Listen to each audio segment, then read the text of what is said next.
Book audio में स्वागत करता हूं मैं आपका दोस्त ब्रजेश और अजीश नायर का उपन्यास फकीरा मैं आपके लिए लेकर आया हूं।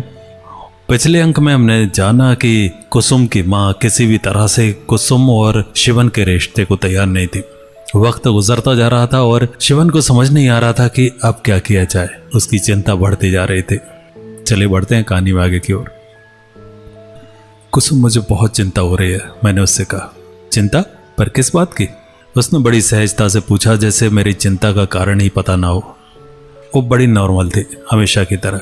उसकी माँ से बात करके मैं बड़ा परेशान था, पर उसके चेहरे पर चिंता का कोई निशान नहीं था। तुम्हारी माँ नहीं मानेगी, पता नहीं उन्हें मुझसे क्या प्रॉब्लम है। मुझे देखना तक नहीं चाहती। मैं बुरा इंसान नहीं हूँ, अच्छी खासी इज्जत है मेरी। इतना अंडर एस्टिमेट आज तक मुझे किसी ने नहीं किया। गुस्से से मैंने कहा। आपको बुरा लगा? उसने बड़ी मासूमियत से पूछा। नहीं तो क्या, अच्छा लगा? बात करती हो। मुझे बहुत गुस्सा आ रहा था। जहां फैसला उसके दादा दादी को लेना चाहिए था, वहां उसकी मां लीड कर रही थी। कम से कम उसके दादा दादी कुछ बोले तो, पर ऐसा लग रहा था कि वे मात्र कठपुतली है। रिमोट कंट्रोल तो उसकी मम्मी के हाथ में है। अच्छा सुनिए, छोड़िए वो सब। 5 दिन बाद मैं गाँव जा रही हूँ, ठीक है? आप चिंता न करें, मैं जल्दी आ जाऊंगी, फिर हम शादी कर लेंगे। उसने मेरे हाथों को कसकर पकड़ कर कहा। गाँव जा रही हो? पर क्यों? मैं कैसे रहूंगा तुम्हारे बगैर? मैंने चिंता जताकर कहा। अरे बाबा, मैं जल्दी आ जाऊंगी, अब एकदम चिंता नहीं करेंगे। वैसे भी हम फोन पर तो बात करेंगे ही। अच्छा ठीक है, पर मुझे आपकी वो किताब चाहिए। आपने तो नाम भी नहीं बताया अभी तक। बहुत गंदे हैं सच में। अरे बाबा, परसों मेरे पास आ जाएगी, फिर पढ़ लेना। मतलब किताब का नाम तक नहीं बताएंगे। जब दूंगा तभी देख लेना। अच्छा बाबा, जैसी आपकी मर्जी। गुड गर्ल, मैंने प्यार से उसके गालों में मारते हुए कहा। अच्छा एक बात और है। हाँ बोलो। गांव जाने से पहले माता रानी के दर्शन करने चलें? हाँ चलो ना। कब चलना है? आपकी किताब आ जाए, फिर किताब भी साथ लेकर चलते हैं। माता रानी का आशीर्वाद ले लेंगे। अभी तो आपको बहुत आगे बढ़ना है। मैं तो हमेशा यही प्रार्थना करती हूँ कि आपका हर सपना पूरा हो और हर कामयाबी में तुम्हारा हाथ मेरे हाथ में हो। मैंने मुस्कुरा कर कहा। मेरी मौजूदगी से ज़्यादा ज़रूरी आपकी तरक्की है। तुम्हारा साथ ज़रूरी है। तुम्हारे बिना तो मैं कुछ भी नहीं। तुम्हारे प्रोत्साहन से ही तो मैं आज आगे बढ़ पाया हूँ। अच्छा ठीक है बाबा, मैं हमेशा आपके साथ रहूंगी। आप खुश? हाँ बहुत खुश। 2 दिन बाद मैं और कुसुम माता रानी के दर्शन के लिए पहुंचे। मेरे हाथ में मेरी किताब थी, जिसे मैंने पेपर से कवर किया था। मैं तो पूजा पाठ में ज़्यादा नहीं रहता था, पर कुसुम को पूजा पाठ से बहुत लगाव था। वो हमेशा कहती थी, जैसे बड़ों का आशीर्वाद ज़रूरी है, वैसे ही ईश्वर की कृपा भी बहुत ज़रूरी है। मैं चुपचाप हाथ जोड़कर खड़ा था।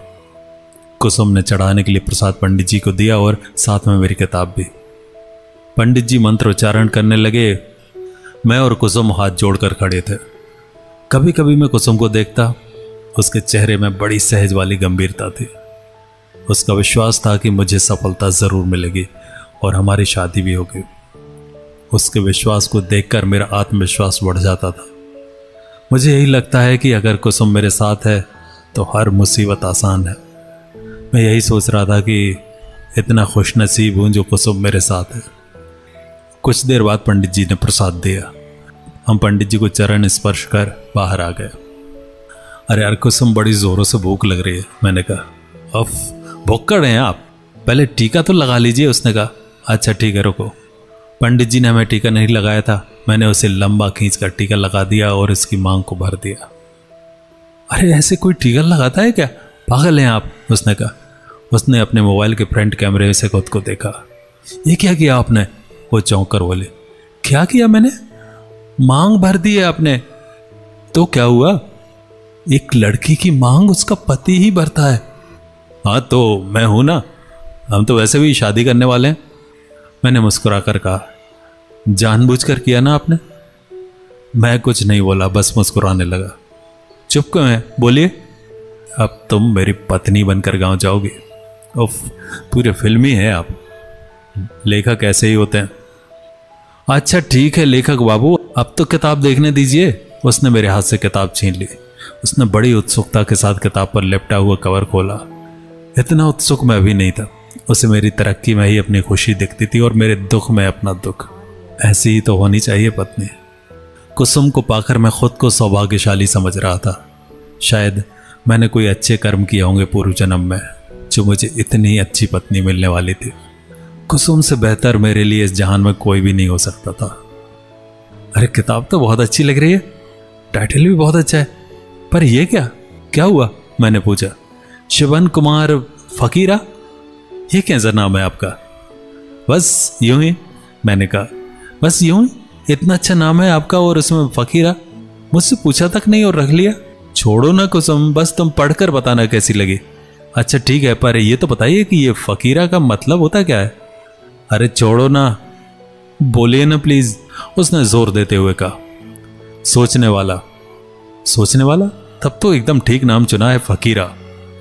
आप हैं भी सोचने वाले, दिन भर तो शादी के बारे में सोचते रहते हैं। ओफ, अब छोड़ो भी, चलो चलते हैं, मुझे भूख लगी है, पेट में चूहे दौड़ रहे हैं। हाँ चलो फकीरा। क्या कहा तुमने? फकीरा फकीरा फकीरा। वो हंसते हुए दौड़ी और मैं उसके पीछे भागा। हम करीब ही एक होटल में गए और जाकर पराठा ऑर्डर किया। मुझे जितना कॉफ़ी पसंद था उतना ही पराठा भी पसंद था। हमने वहाँ जी भर कर खाया और अंत में कॉफ़ी पीकर घर के लिए रवाना हुए। मैं और कुसुम सीधे मेरे घर आए और कुछ देर बैठ गए।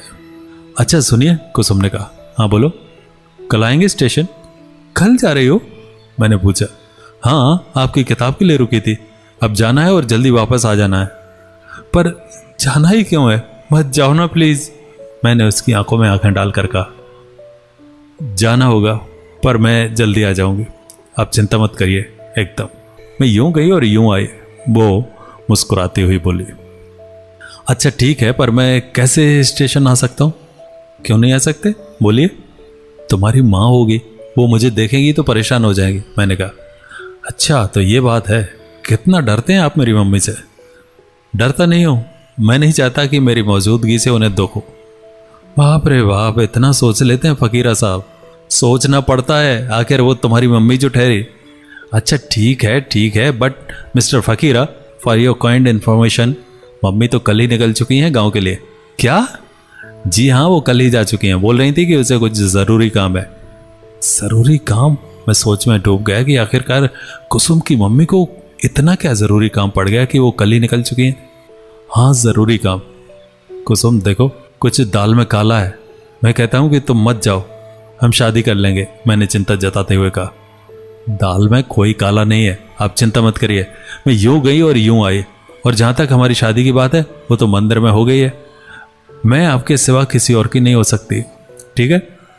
आप चिंता ना करें, मुझे आपकी चिंता होती है, उसने मेरा हाथ पकड़कर कहा। अच्छा ठीक है, मुझे तुम पर पूरा विश्वास है, मैं कल स्टेशन ज़रूर आऊँगा। पक्का ना? आएंगे ना? हाँ बाबा, पक्का आऊँगा। तभी अम्मा आई और उनके हाथों में 2 गिलास शरबत था। उन्होंने मुझे और कुसुम को दिया। शिवन, कल रिया को देखने लड़के वाले आ रहे हैं। लड़के वाले? अचानक? हाँ बेटा, मैंने तेरी बुआ को भी बुला लिया है, ज़्यादा लोग रहेंगे तो अच्छा होगा। हाँ अम्मा ठीक है, पर अचानक कुछ समझ नहीं आ रहा है। अरे बेटा, रिया और वो लड़का एक दूसरे को पसंद करते हैं। ये कब हुआ? मुझे तो कुछ पता नहीं चला। रिया अपने भैया को कैसे बताएगी? कुसुम ने कहा। मतलब तुमको भी पता था पर तुमने मुझे नहीं बताया, मैंने कुसुम को घूरते हुए कहा। उसने मुस्कुराते हुए सिर झुका दिया। अब क्या शिवन कुसुम को छोड़ने स्टेशन जा पाएगा? जानेंगे अगले अंक में। नमस्कार।